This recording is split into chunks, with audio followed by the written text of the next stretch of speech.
But you love the Philadelphia Eagles. Let me get a hell yeah! Yo, what is up, everybody? What's going on? It is Dibs, Mr. Crockpot on Twitter. Welcome to Party on Broad. Party on Broad can be found on iTunes and Spotify. Make sure you smash that subscribe button and like button. If you're here watching at the Painted Lines YouTube channel, today is our second half prediction show. We're going to break down our expectations. We're going to talk about changes that need to be made for the Philadelphia Eagles, and we're going to do a game-by-game breakdown. Rob couldn't make it. He's fighting COVID, but my man Dylan is here, the host of the Faithful Fanatics podcast. What up, Dylan? What's going on? We were trying to pull two straight flu games out of Rob, but it's not possible. Feel better, buddy, if you're watching. But, yeah, the Eagles had a bye week this week. I think came at a perfect time, and they somehow – what's the word I'm looking for? Had their lead enlarged in the NFC East. I couldn't think of the word I was looking for, but yeah. So Rob can't join us. Even legends need a day off. So get better, Rob. Hopefully next week he'll be joining. But yeah, what do you say? Like I say, we just dive into our expectations moving forward. The Eagles have been up and down on both sides of the ball. Pretty much up until the bye week, they had a kind of a carousel collection of changing parts on the offensive line. And so for me, any conversation when you talk about expectations for the second half of the season begins and ends with the Eagles becoming more healthy at the bye. For the first time, it seems like an eternity, there are no major injuries for the Eagles 2 weeks ago against Dallas.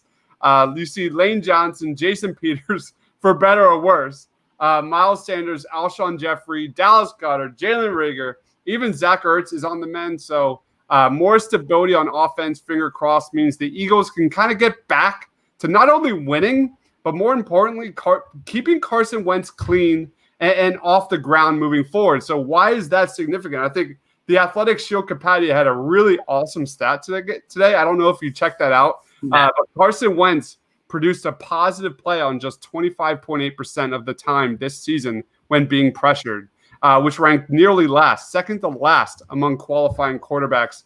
In 2017, he was fourth best in the NFL at 39.7%. So Carson is the most sacked quarterback in the NFL. We all know this. So you got to hope a healthy O-line, some playmakers coming back, Miles Sanders, you name it, kind of gets Carson out of that funk that he doesn't have to keep playing hero ball. He doesn't have to kind of live and die by extending the play and having that like gunslinger attitude. I know that's Carson Wentz, but let's be real. He needs to manage the game better. He needs to make better decisions with the ball. So for me personally, I refuse to come to the conclusion that what we've seen from Carson is the new norm. I'm going to keep going to my midnight green rose-colored glasses and say we've only seen the beginning of Carson Wentz. My second half prediction expectations is Carson Wentz is going to get more efficient and the turnovers are going to get cut down. Fingers crossed. But what about you, man? What's your expectations for the second half of the season? Go off, Dibes. I can't look, it's weird, right? It's hard to say you have high expectations for a 3-4-1 Eagles team that is just now starting to lead in probably the all-time worst division in the history of the NFL. But that's where we are. And you're 100% right. If they do get healthy, which that's the trend, that's what it's trending towards, Lane should be back as long as there's no swelling in his knee or ankle this week. Peters is back. Sayumalu was had that practice window activated off the IR. Ertz should be back soon. Goddard and Reagor came back last week. Malik Jackson was back last week. Sanders should be back this week. So my expectation is basically where I had it in the beginning of the year. I had pretty high expectations for this Eagles team coming into the 2020 season. Fair or foul, look, Carson Wentz led nobodies and practice squad guys to a divisional and a home playoff game and a division win at the end of last year. So with a kind of revamped secondary, some new additions to the defensive line, speed around Carson, if they're fully healthy, my expectations go up, as weird as it is to say, with the 3-4-1 Eagles team. And I think, look, you said it best. Keeping Carson healthy, the offensive line getting molded back together. That he is the most hit, most pressured, most sacked quarterback in the NFL, which is pretty funny to me. I'm going to ignore that comment again. Couldn't be further from the truth. But Dibes, get that on the screen. God, you hate Carson Wentz. Just say it. Yeah, you know me, the apologist over here. But it's pretty funny and ironic when the Eagles draft. I know some people want to say it's his replacement, but some people like to say it's an insurance policy in Jalen Hurts because of Carson's health and how he looked at that injury in the Seattle game in the playoffs. And then he gets this offensive line and he's on the ground more than any quarterback in the NFL. To me, the biggest key is, and expectation-wise, is for the game plan and Doug Peterson to shift towards, not fully shift towards Miles Sanders, but you mentioned Carson being a gunslinger. Carson and this offense are much better and much more efficient with a balanced offense and a balanced running attack. It's that simple. Yeah, let's go into what changes that need to be made moving forward. And you just nailed it, man. My two are Carson needs to stop the bleeding, and Miles Sanders needs to return, to the Miles Sanders we know and love, because Carson Wentz must cut down on the mistakes. There's no getting around that. 12 interceptions, 16 turnovers, 4 lost fumbles. There have been a lot of finger pointing this first half of the season, but the point remains the Eagles will go as far as Carson Wentz takes this team and puts this team on his back moving forward these last 8 games. But this is a guy who has historically not been this turnover machine. He had 7 picks in each of his previous seasons, and he's already got more interceptions than his rookie season, where he played a full 16 games. So I think I'm trying to remain positive. And speaking of remaining positive, make sure you check out my man Shane wrote a very optimistic look at 6 reasons why you should be feeling good about the Eagles heading into this second half of the season. Check it out at thepaintlines.com. Give him a follow at @halfandhalf_TPL. Amazing article if you want to feel good about yourself heading into Sunday versus the New York Giants. But I think the optimism for the second half of the season lies between Carson Wentz and the chemistry that he's building with Travis Fulgham and Jalen Reagor. Fulgham is on pace for nearly 80 catches and over 1,100 yards. This guy would be the first Eagles wide receiver to record more than 1,000 yards since Jeremy Maclin, who had over 1,300 in 2014. So I also really like what I saw from Jalen Reagor versus Dallas. That was like the appetizer for the main course. I think Jalen Reagor's dynamic with the ball in his hands, and I think we're going to see Doug Peterson. You nailed it, man. I think this guy would be a fool. He is a fool. Let's be honest. Like the play calling needs to get off his hands, period. But that's another podcast. I think we talked about that last week.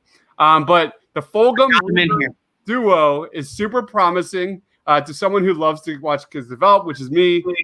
And there's my man, Shane. What up, Shane? What's up, guys? He's got a fresh do. I'm back. How you doing, man? I'm doing good. Wife's traveling, and so I got the kids tonight, and this is like right around bedtime, but they were all tired. So I was like, I'm just going to get them in bed early so I can hop on the pod.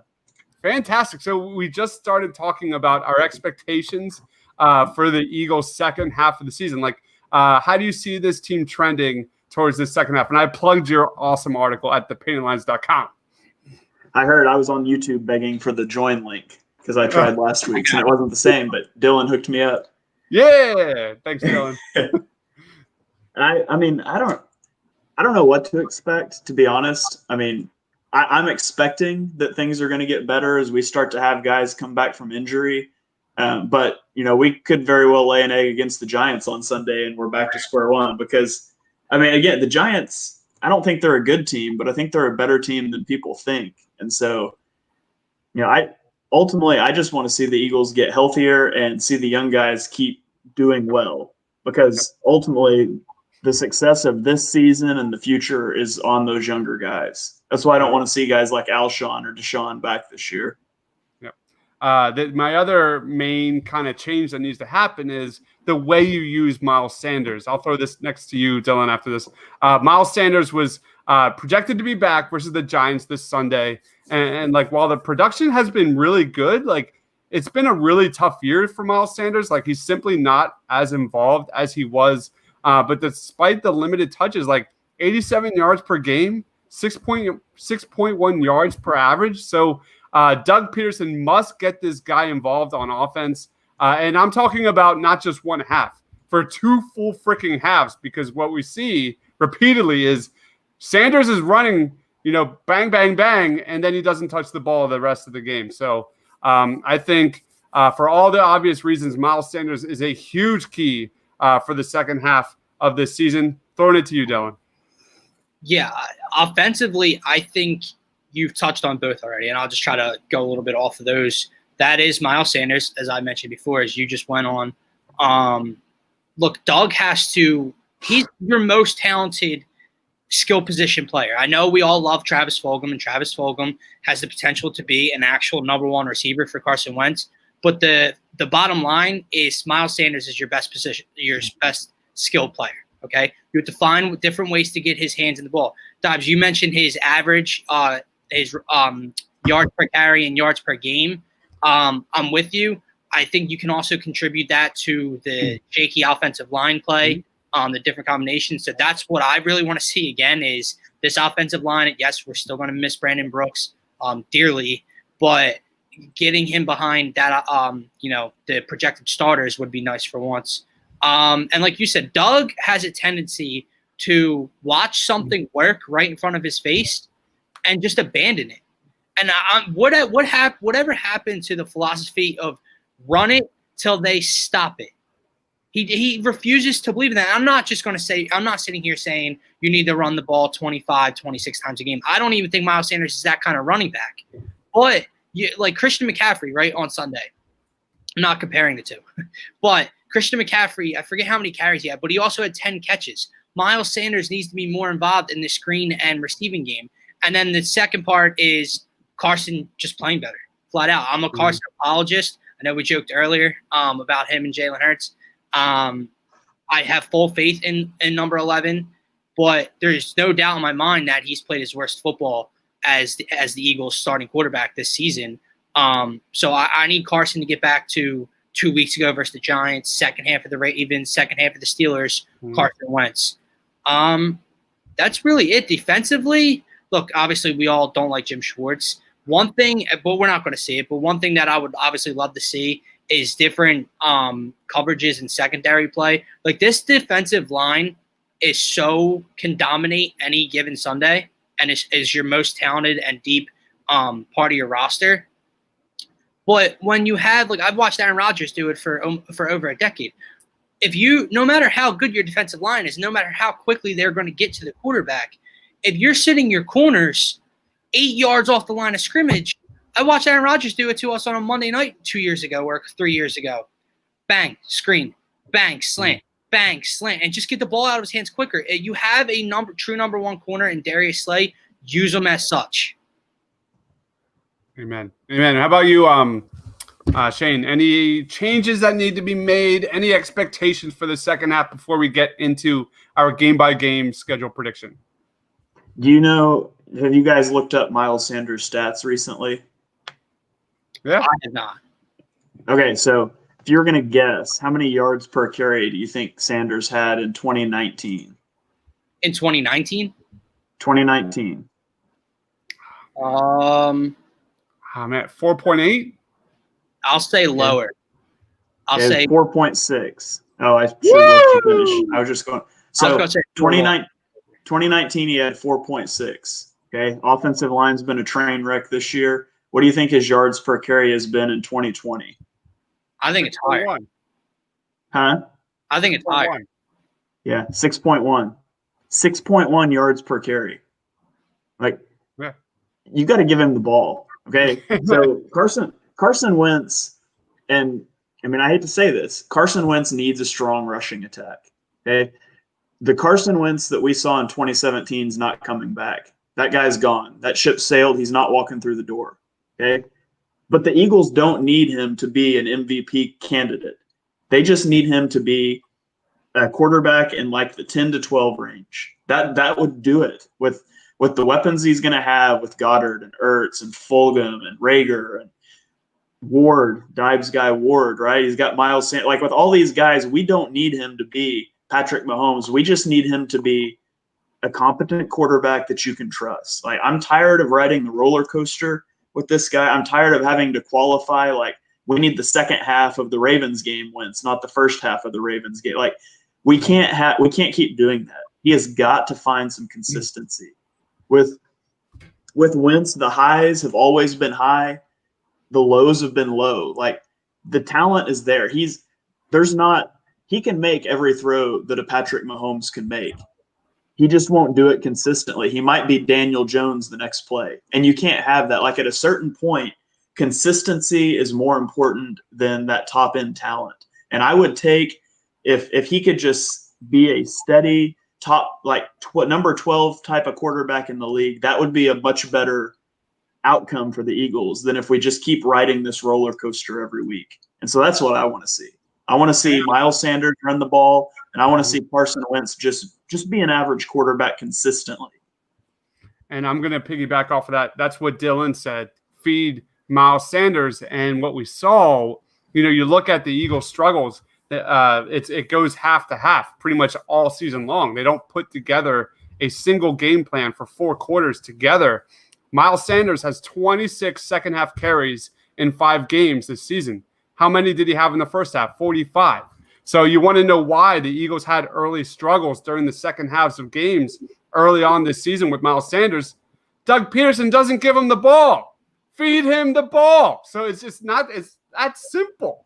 It's that way they run the ball really well. They're one of the top have one of the top rushing attacks. When they commit to it, they just don't do it. So it's just really I don't know. I know the offensive line has been in shambles these first 8 games, but we've seen it countless times this season. Like bang, bang, bang, run, run, run. They're mowing down. They go right down the field. The next 3 plays are pass, pass, pass. So I don't know. That's Doug. That's not Miles Sanders. That's not Carson Wentz. That's Dougie P's got to figure out a more consistent game plan. So any other changes to this moving forward or expectations before we get into the schedule? Anybody? I want to see rookies on the field. I tweeted about this earlier this week. You look at the Eagles' first 4 picks in this draft. You've got Jalen Reagor, who obviously got hurt and missed some time. Okay, you've got Jalen Hurts. You've got Davion Taylor and Kayvon Wallace. They're top 4 picks. Those 4 guys played a combined total of 231 snaps in the first 8 weeks. That breaks down to 7 snaps per player per game. This isn't a 7-1 Eagles team that's lighting the world on fire. This is a 3-4-1 team that's the most injured team I've ever seen in my life. And your top 4 picks are getting 7 snaps a game. And again, I know Rager's hurt. That messes it up a little bit. But those 4 guys have combined all season for 199 total yards on offense, 11 tackles on defense. Like that production's unacceptable. And I'm not saying that you should be taking, productive players off the field just for the sake. I'm not saying take Rodney McLeod off the fields and play Kayvon Wallace 100% of the snaps. Okay.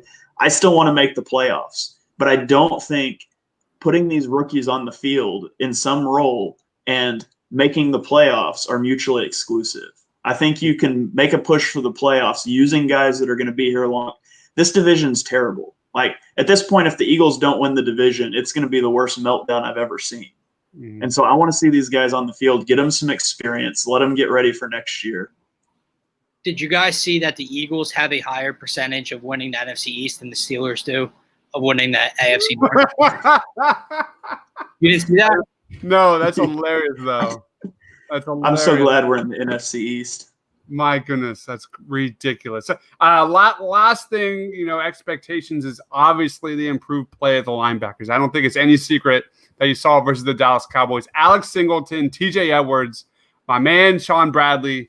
So we want to see more of what? Who wasn't on the field? Some guy. We refuse to It's call. amazing. It's amazing what happens. He's the Voldemort of the Philadelphia It's Eagles. amazing what happens when the weakest link isn't on the field. Yeah. So did you guys see what? Did you see what Ken Flagioli said about Nate Gary today? Yeah. No. What did you say? Okay, so here's the quote. He said, "I'm going to stand up for the guy," talking about Nate Gary, "because he helps us in a lot of different ways that aren't shown necessarily on game day. His ability to manage the game. I don't think you guys realize how much mentally we put on our Mike linebacker."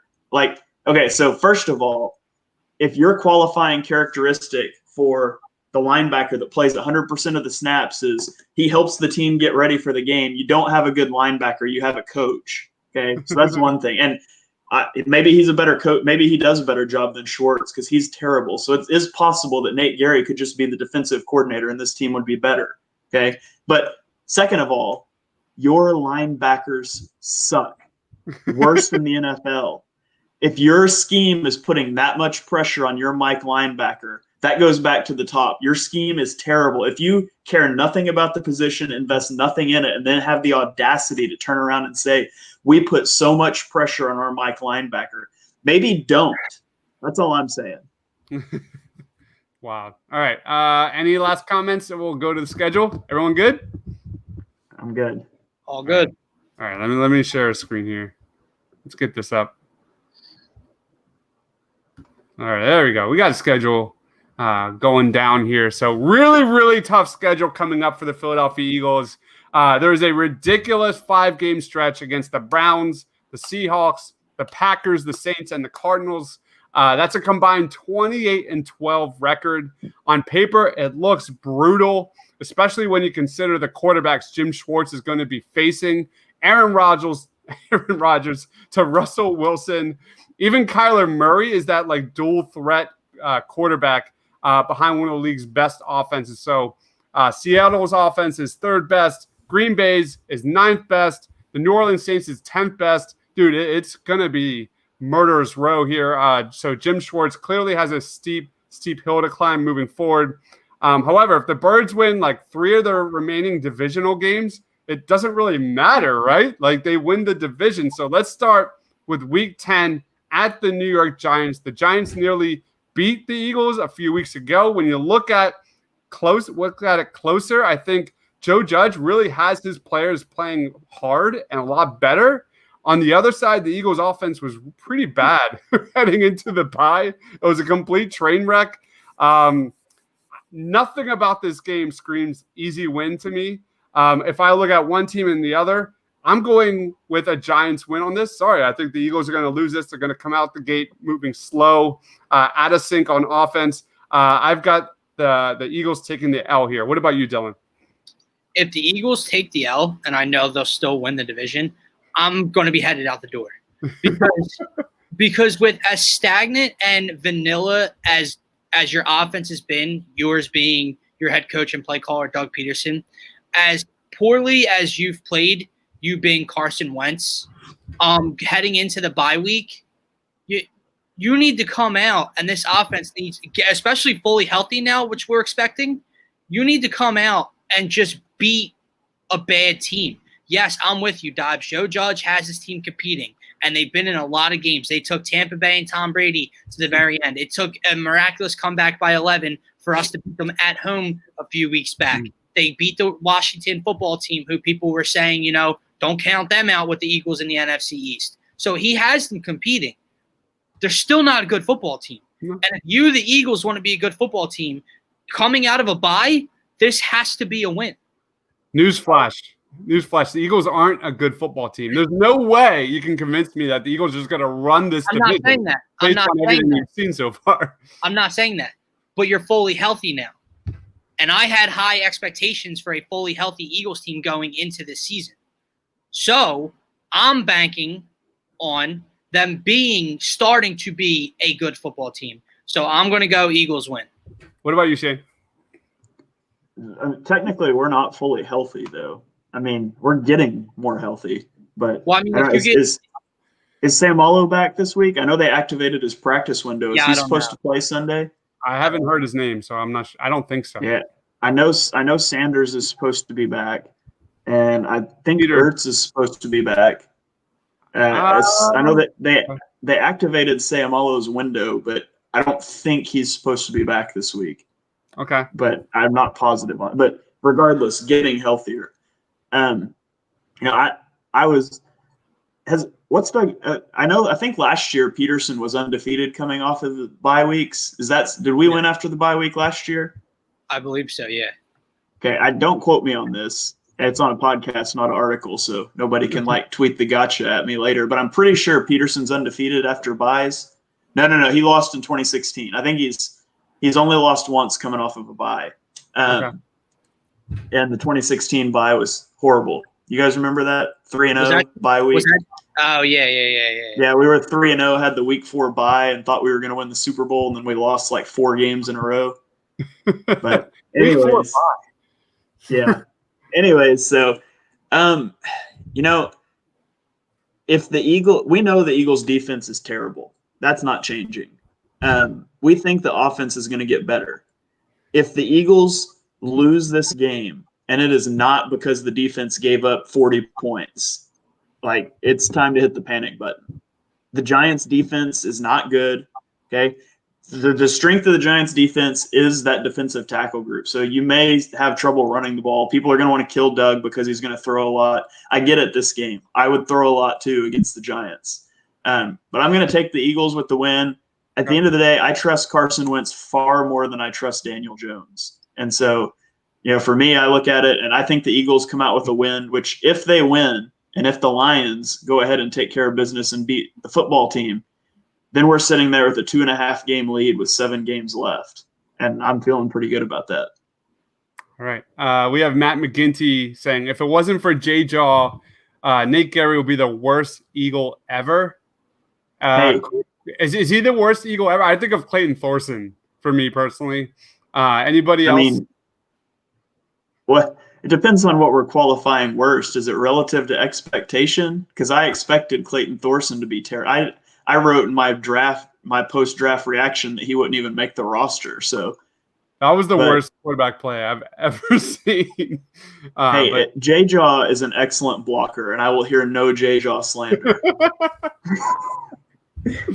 I love it. All right, let's roll on to week 11.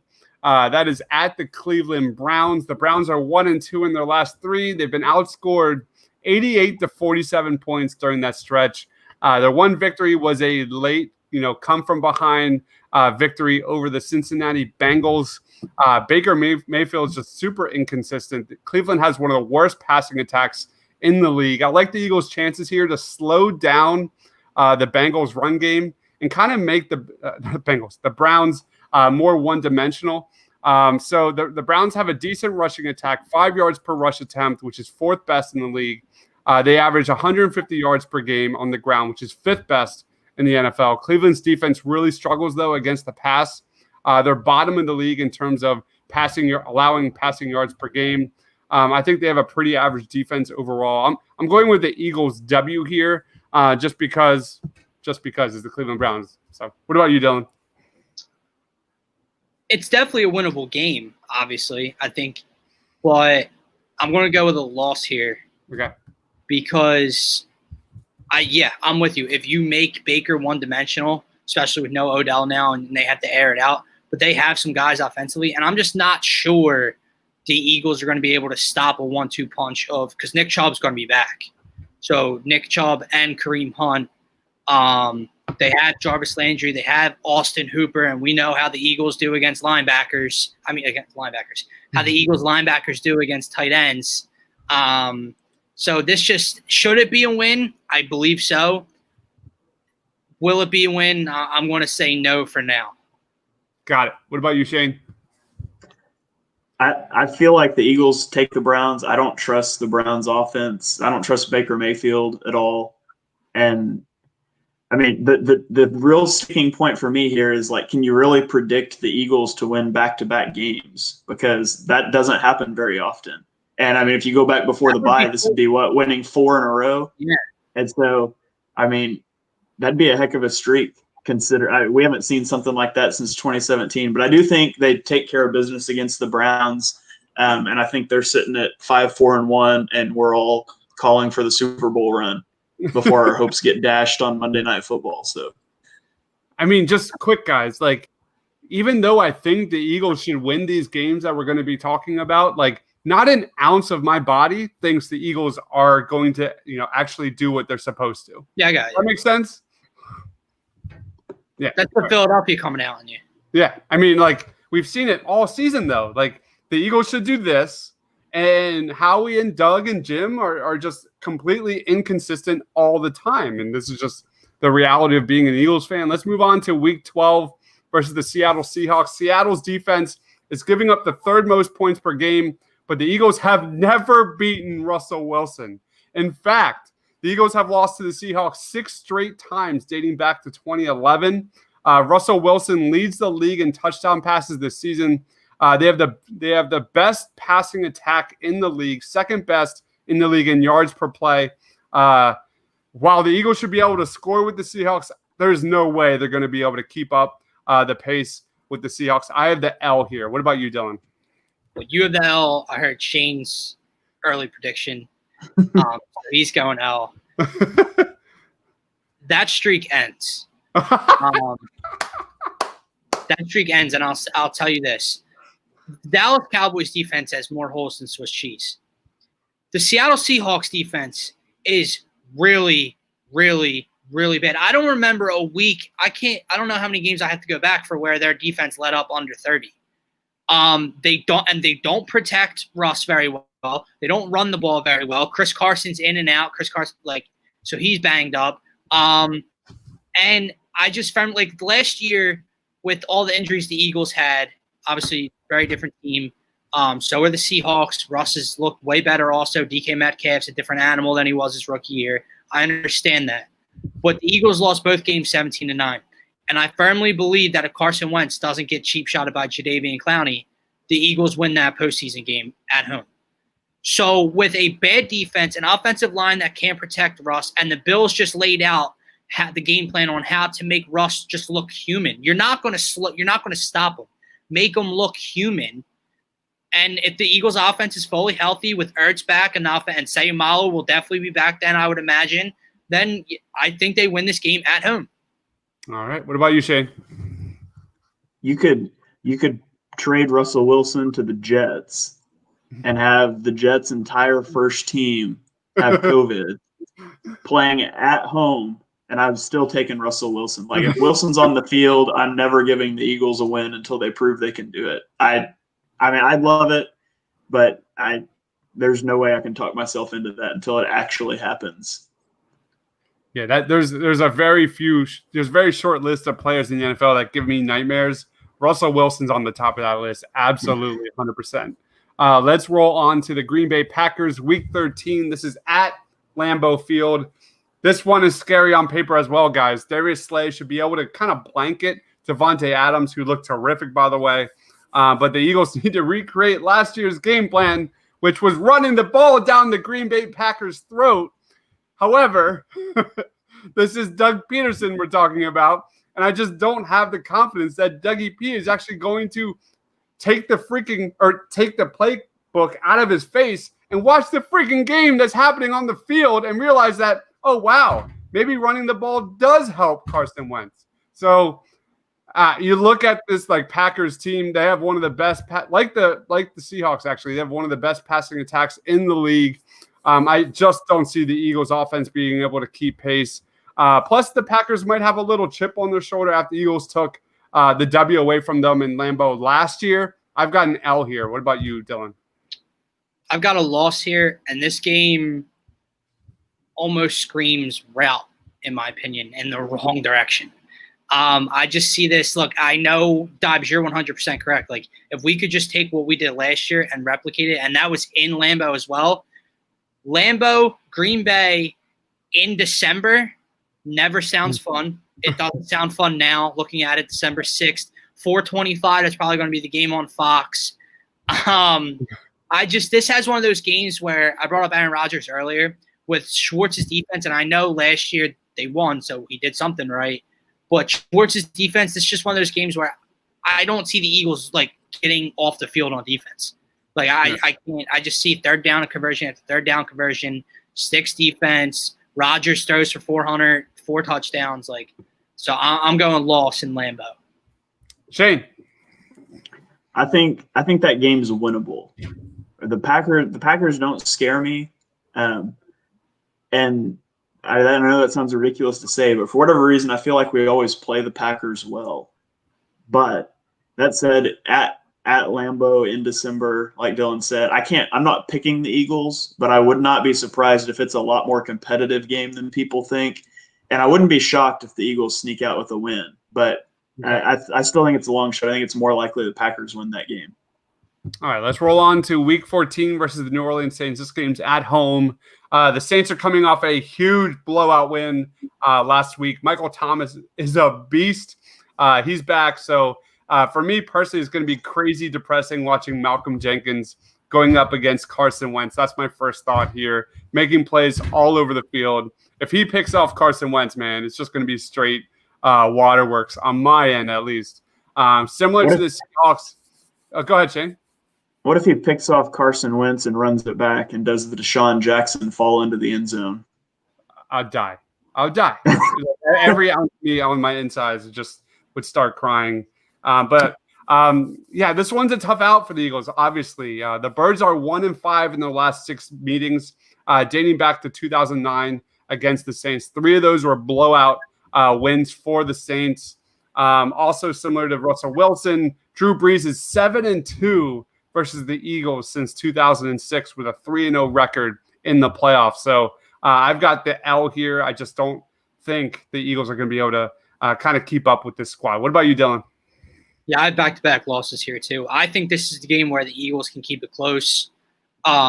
Breeze in December in Philly. It's going to be cold, probably windy. So I don't know. Like, he doesn't play well. The Saints don't really play well in the cold. Remember a couple years ago in the playoffs where the Saints had never won a game like in December under whatever weather, and then they beat the Eagles with the Darren Sproles punt return to set up that drive. But the Saints team isn't the Saints team from weeks like 2 to 4, whatever, where they were looking mediocre. Drew Brees, I know everyone likes to get on him, and he's old and he can't throw the ball down the field anymore, and yada yada yada. Alvin Kamara, Emmanuel Sanders, Michael Thomas, Drew Brees. You throw in the Taysom Hill factor. Yes, it can be stupid. Guarantee you with this Eagles defense that can't stop an end around or anything or no trick play, guarantee you Taysom Hill has a couple big plays against the Eagles. And this defense, I think, is going to play well against us. So, yeah, I got to go loss here. Shane. This is a tough one for me. I mean, you're coming off of – the way I've predicted it, you're coming off of back-to-back losses. You've got a home game. It's in that 425 slot. It's a gut check time. We know the Eagles play well with their backs against the wall, and I'm not impressed by Drew Brees or the Saints offense. Like, I know they just laid it on the Bucks, but I mean, Brady threw 3 interceptions. Brady looked horrible in that game, by the way, but they have a lot of playmakers. But the guy under center, I'm not sold on. And so when you look at the Eagles, can they stop Kamara? You've got Slay to follow around Michael Thomas. Is he going to give is Darius Slay going to give easy throws to Michael Thomas for Drew Brees? I don't think so. And so if you can neutralize him, I'm not ready to go out on a limb and predict the win here. Okay. But if we do come out and we take care of business against the Giants and the Browns and we reshoot this at that point, I might be ready to push that one over. But I'm not there yet. But similar to the Packers game, I think it could be a lot closer than people think. And again, I wouldn't be shocked. I really do think this offense can turn things around in the second half of the season. But I got to see it first. So right now, I'll give them the L. All right. Going the L. Let's go on to Week 15. That is at the Arizona Cardinals. Another tough game. Kyler Murray's ability to move in the pocket, do damage with his legs, obviously is going to cause Jim Schwartz fits. Kyler Murray has a ridiculous 7 yards per rush attempt, number 1 in the NFL. He's got an absurd 8 rushing touchdowns, which is tied for 3rd best in the league. 543 yards on the ground, obviously best among quarterbacks, 8th most in the NFL. The Eagles linebackers, hopefully Nate Gary is in Texas.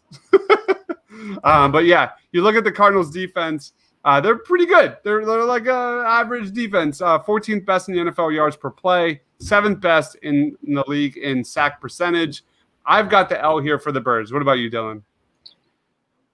I got a win here. There's really no rhyme or reason why.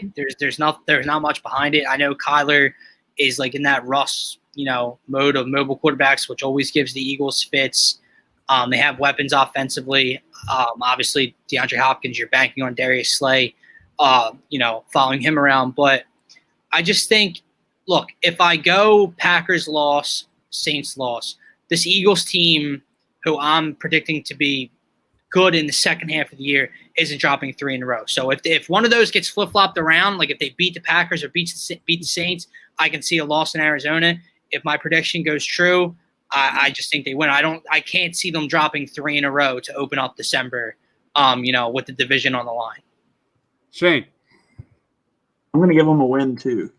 We're playing a mobile quarterback. Okay, you're playing Kyler Murray. The last time we played a mobile quarterback was against the Ravens, and the Eagles looked good against the Ravens.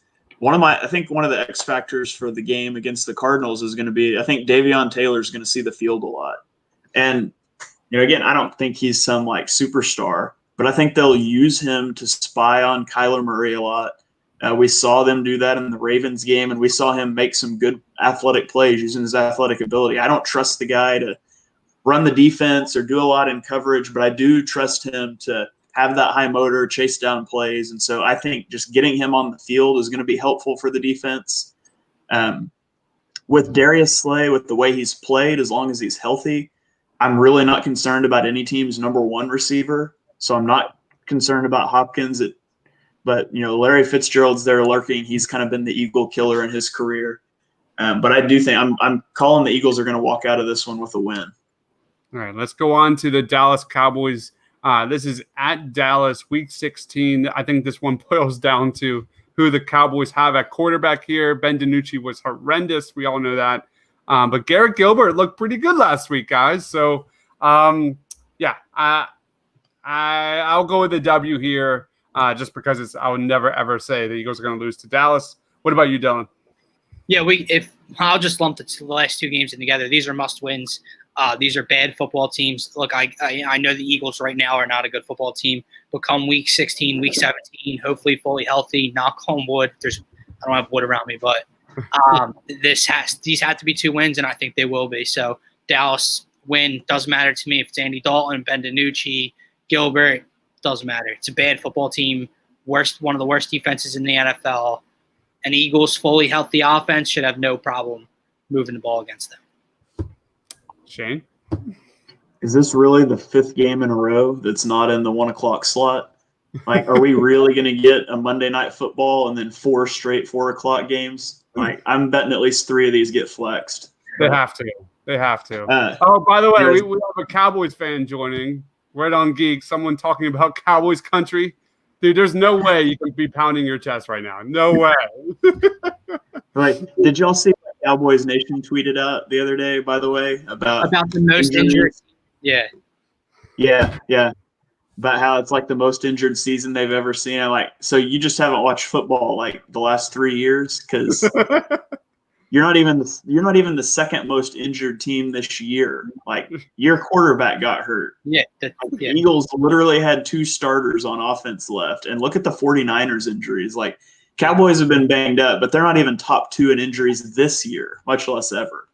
Anyways, I'd be more scared of Gilbert if DiNucci got benched after Week 15 because we know how the Eagles do against quarterbacks that are coming off the bench. But I find it highly unlikely he's going to sustain that level of play. You see it all the time. A guy will come in and catch the league by surprise before people really adjust. I just don't expect. I think by that point in the year, the Cowboys had pretty much already quit early in the year. I think at this point they're dead on arrival. I know it's the Eagles coming to town. Maybe you get up for the rival, but I really think the Cowboys are sitting there. They're so far out of the division race, and I hope I hope that McCarthy doesn't lose the locker room because I would love for him to be the Cowboys coach for years to come.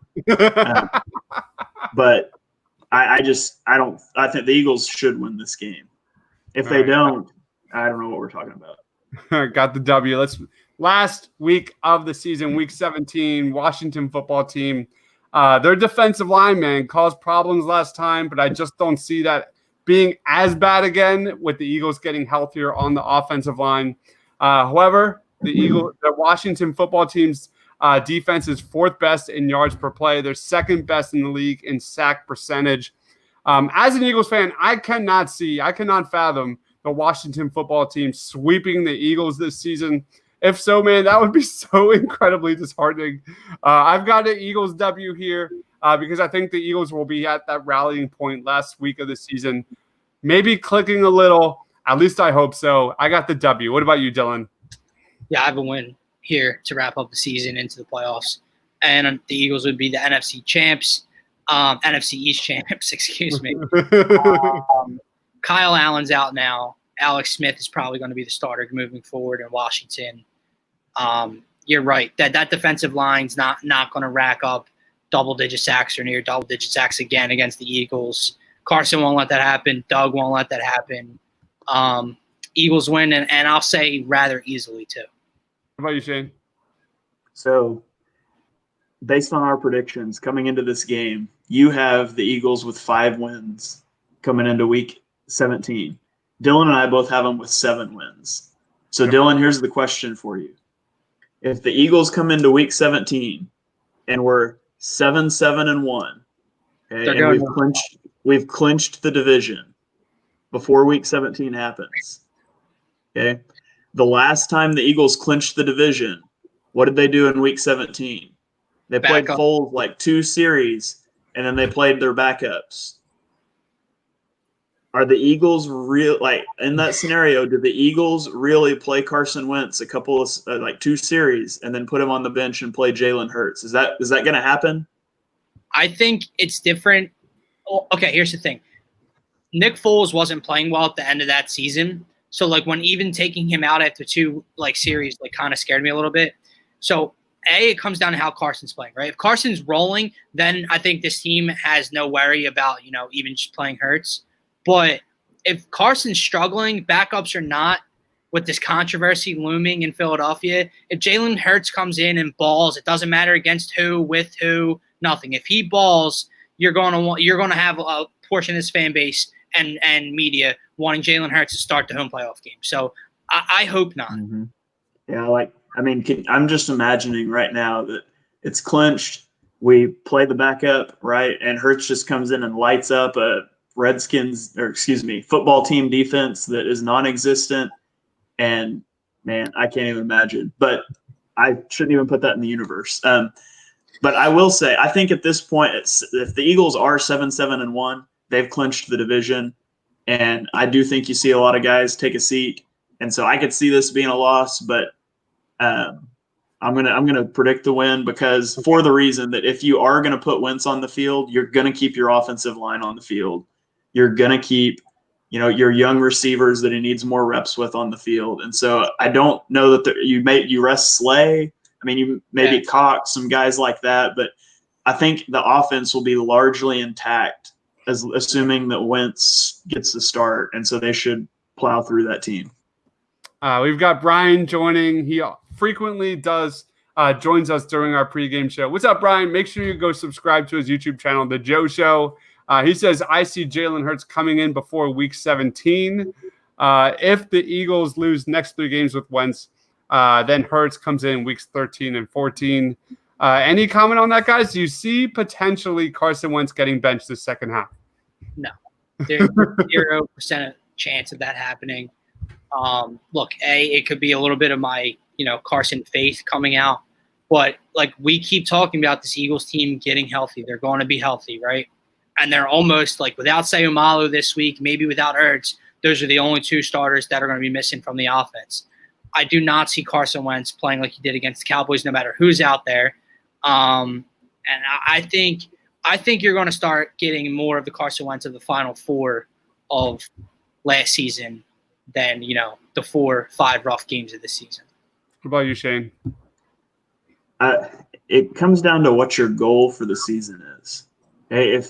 If Carson Wentz is playing terribly and you're going to sit him down because you think that Jalen Hurts, who is a guy that I was not high on in the draft to begin with, but if you think he's going to give you a better chance to win now, and so your goal is to make the playoffs and you're willing to sacrifice your starting quarterback for it, one, that's piss poor management by your front office. Because like it or not, and I'm wearing the Wentz jersey now, okay, but like it or not, Wentz is here for the next few years, okay?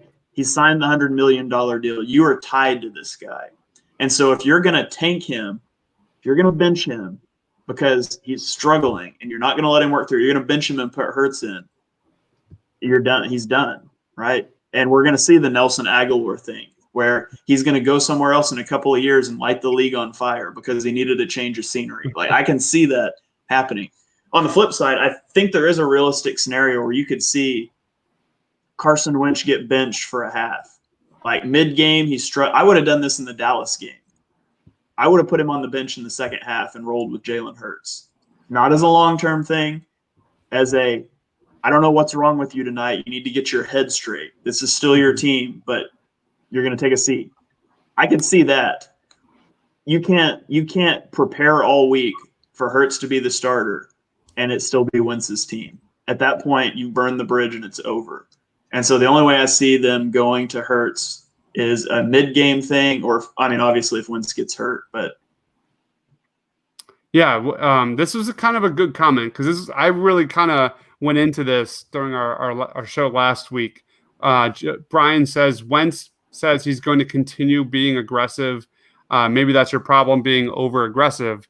And that's why I kind of went on a spiel about the Eagles' lack of accountability. It's clear that in the Eagles locker room, no one is stepping up and confronting the Eagles' problems, whether that's Jim Schwartz, whether that's Doug Peterson's play calling, whether it's Carson Wentz's decision-making, game management. It's just kind of top to bottom. And it really boils down to Jeffrey Lurie saying enough is enough. When do you let 2017 die? We've talked about this pretty much all season long. But that was kind of my take. Let's go on to our picks here. Let's take a look. I'm going to share a screen. There's our picks. I've got the Eagles finishing at 6-9-1. Dylan has it at 8-7-1, and Shane has it at 8-7-1. My biggest take here is, yeah, we preach and preach and preach about, yes, the Eagles are getting more healthy. The Eagles are getting more healthy. That doesn't mean they're going to stay healthy. What evidence do you have to support that the Eagles are going to become healthy all of a sudden? And I just don't buy it. I don't buy it. And I don't buy Doug's play calling. I don't buy his game management. I'm sorry, Carson Wentz. It seems like one of those years where just everything kind of snowballs and everything is kind of just not going right. And then Jim Schwartz should have been gone yesterday. I'm done with him. This is one of those defenses that you never know what you're going to get on a week-to-week basis. And then Howie. So top to bottom, this team has failed. I have nothing in me that gives me confidence that this Eagles team this year is going to just rally and just all of a sudden go through this murderous row of a schedule and surprise everybody. I don't have any evidence to support that. Any comments on that, Dylan? And back up your 8-7-1 schedule prediction.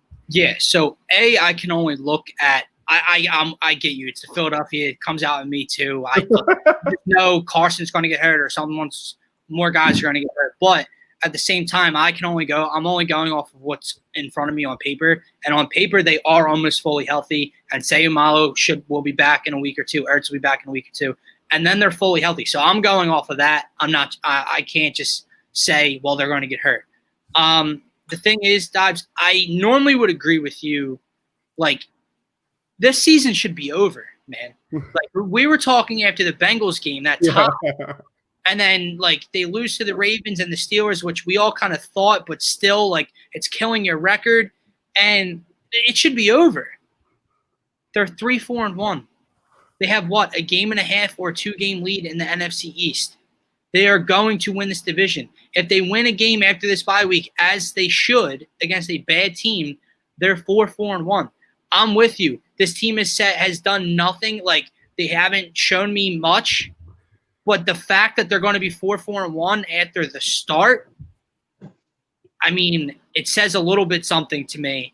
I also think weirdly, like I know I said the Packers could be a rout, but to Shane's point about these games being close, whether they're wins or losses, Carson and Doug, they kind of play, and it's not right, but they play up or down to their competition, I think, at times. And with that rough stretch of those 5, I think they play a little bit maybe above expectation. And to simply put it, in my 8-7-1 record, they sweep the rest of the division as they should, because the rest of the division is awful. You're going to be healthy. So that's 3 more wins. That puts you at 6.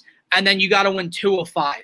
I think that's not a tall ask for what should be fully healthy Eagles team. Well said. To my point, like, I don't think there's any kind of realistic Sunday where you're just like, the Eagles should do this and just win. That doesn't apply to this year's Eagles team. And I just have like that's where I was going with that. What about you, Shane? You know, the last 3 years, in the last 8 weeks of the season, the Eagles have gone 6-2, 5-3, and 5-3. And so for whatever reason, and I've talked about it before, but this team seems to start slow. We kind of bottom out in the mid-season, and then they make a run at the end. And we're fortunate that we play in a division that 8 wins get you to the playoffs, because that's not most divisions. But for the division that we're in, you know, I fully expect us to win the division.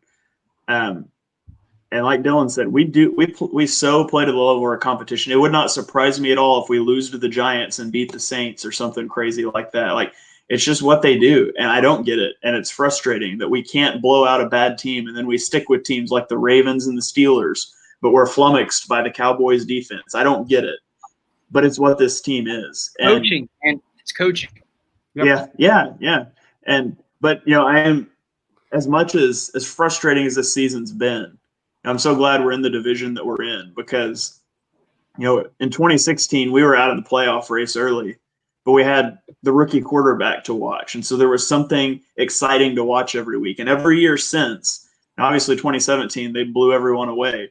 But 2018, 2019, those weren't good teams. But every week was exciting. There was something riding on it, because the division was just bad enough for us to hang into it. And it's the same thing this year. And I'm never not going to get hyped up about the playoff race. Regardless, I know it's not a good team, but I also know anything can happen in December and January. And so if we can just get there, I mean, like Dylan alluded to earlier, we were a cheap shot away from likely winning a playoff game last year. And, you know, I'd love to see Wentz in a full playoff game. I'd love to see Fulgham in a playoff game. And so, you know, I'm going to be as hyped as you can be and be screaming about the Super Bowl winning if we even make it to the playoffs. But I do expect us to be there. I can't see a scenario, you know, besides like nuclear. Everybody's already been hurt. Wentz goes down, you know, all that stuff.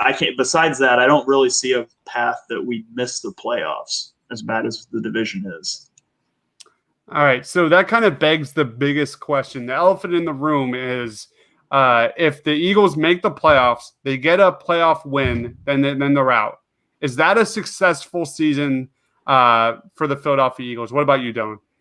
It's a successful season in terms of how the season started, and it's a miracle that they got to a home playoff game and won it. But so yes, you can take that as a success as a fan. If you're Jeffrey Lurie, no, you cannot take the season as a success and just think, oh, it's okay, and it just hides your play caller and your defensive coordinator and your general manager when it comes to drafting and everything like that. So obviously, like Shane said, you get to December and January, anything can happen. Now, if you see the Eagles get to, let's say, if they win 2 games, right, and get to the NFC Championship, not saying it's happening, guys, calm down, then, yeah, it's definitely a success. Obviously, there's not going to be any upheaval, I would imagine, when it comes to coaching staff and management. if they lose first round, or let's say win a home game and then get blown out in the second round, no, you can't take it as a success when it comes to ownership. Shane. I mean, for me, it depends on how it happens. If you get blown out, if you win wild card weekend and get blown out in the second round, and you just got there at 6-9-1 because the division sucks, and you limped through a playoff game and get blown out, no, that's not a successful season. But if the Eagles get to that, they get to 8-7-1, they win a playoff game, they lose a 24-21 type of playoff game where they play good, they're just not good enough. Yeah, I view that as a successful season, but that doesn't mean that there shouldn't be changes that are made. And that's my fear. Like, you get people in the debate, well, do we even want the Eagles to make the playoffs? Well, yeah, we want the Eagles to make the playoffs because, one, there's no proven track record that we're going to draft a good guy in the first round anyways. And so that draft slot, it doesn't matter. Once you get out of the top 5 picks, there's not much more of a success rate from pick 6 to pick 30 in the first round. So draft capital I don't care about. What I care about is if you make the playoffs, it means you have young guys like Travis Fulgham, Jalen Reagor, Miles Sanders. You've got these guys that they are succeeding. They're playing well. It means that number 11's playing well, or you're not going to make it there. And so you want to make the playoffs. You want to get that experience. But my fear with that is that you make the playoffs in a bad division. Maybe you win a playoff game, maybe you don't. And the front office just says, let's run it back next year. Right. There should be changes.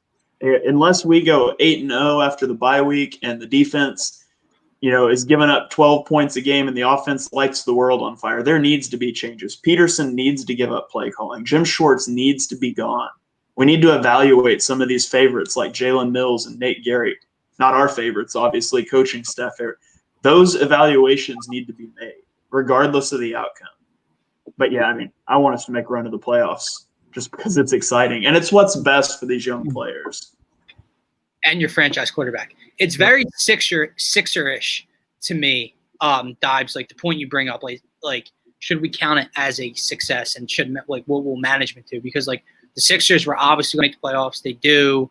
And then they get their doors blown off in the first round. And it's kind of, was going on for multiple years under Brett Brown. And then management finally said enough's enough. Now, I know that the Eagles won a Super Bowl and the Sixers didn't even sniff NBA championship. But, like, how many years – I get it. I love making the playoffs too. I'm with Shane 100%. But I was told there's a new normal. Me and Rob talk about it all the time. Doug said there's a new normal. His words. He chose those words. You chose to tell the millions in Philadelphia and around the world this is the new normal. Well, if mediocrity squeaking into the playoffs in a bad division and losing in the first round or getting blown out in the second round is the new normal, I want no parts of it. So I think management has to realize it from that and say, okay, the season was – you can take it with a grain of salt. It was a success in a way, but that does, like Shane said, it doesn't mean changes aren't needed. So, again, there's half of the season to be played. It's all going to depend on what happens over the next 8 weeks. For me, to answer my own question, it all boils down to number 11. It all boils down to how Carson Wentz finishes the season. Does he play well in that playoff game? I want to see Carson Wentz finish the season really strong, get some of that playoff experience. So, like you said, Shane, it really depends on how Carson looks to finish the season. If they go 8-7-1, win a playoff game, and then lose, and Carson Wentz is back looking like 2017 Carson Wentz, I'm good. I'm completely good. So that's really it. Like, this team goes as far as Carson Wentz puts that team on his back. And if he does it and exceeds and they lose for whatever reason, it's probably going to be because of the defense. But I'm good with that. So let's wrap it up. Let's do plugs, man. Go ahead, Dylan. Faithful Fanatics Show. Follow us on Twitter at FaithfulFans2. Follow me on Twitter at DylanJD98. We go live at 5:30 tomorrow on the Painted Lines Twitter page, their YouTube page, Facebook, whatever you want to follow on. We will be having a guest come on, Paul Hudrick. Will be joining us tomorrow to talk all things Sixers draft, off-season free agency. probably a little bit of Eagles Giants. So stay tuned for that, and it's going to be a lot of fun. Faithful Fanatics tomorrow night, 5:30 p.m. Wednesday. Make sure you subscribe to the Paint & Lines YouTube channel. You're up, Shane. Well, I'm lame and don't have my own podcast or anything. So, but you can check out my Eagles coverage on the Painted Lines. Follow me on Twitter at @halfandhalf_TPL, right down here somewhere. Oh, it's mirrored. Got to figure that out. Anyways, follow me on Twitter. Hit me up. My DMs are open. Always love interacting with fans. And since I don't have anything else to plug, I'll just plug random stuff. So I said last time I was on here, I've been watching Community. It's great. Sadly, I'm going to finish that like tomorrow night. But I'm on to a new thing. I started reading the book Rubicon, The Last Years of the Roman Republic. So I'm kind of a history nerd. I was a history teacher. And so if you like history stuff, if you really like Rome stuff, go check that out. It's a great book. And maybe sometime I'll have something more cool to plug than whatever I'm reading or watching. But hey. And you still haven't played Assassin's Creed Odyssey. What the hell, man? It's about Rome. I know. I almost bought it last year, and I was like, every time I buy a single player game, I never play it. I always just want to get online and play other people. So It's on my list, and I don't know, maybe when the kids are like in college and the game's like 15 years old, I'll probably play it. But awesome. All right. Make sure you check out all of Shane's articles over at thepaintedlines.com. Subscribe here at the Paint & Lines YouTube channel. Check out the Faithful Fanatics podcast every Wednesday night, 5:30 p.m. Eastern time here at the YouTube channel. For Dylan, for Shane, for myself, thanks for watching, guys. Stay awesome. Go Bears.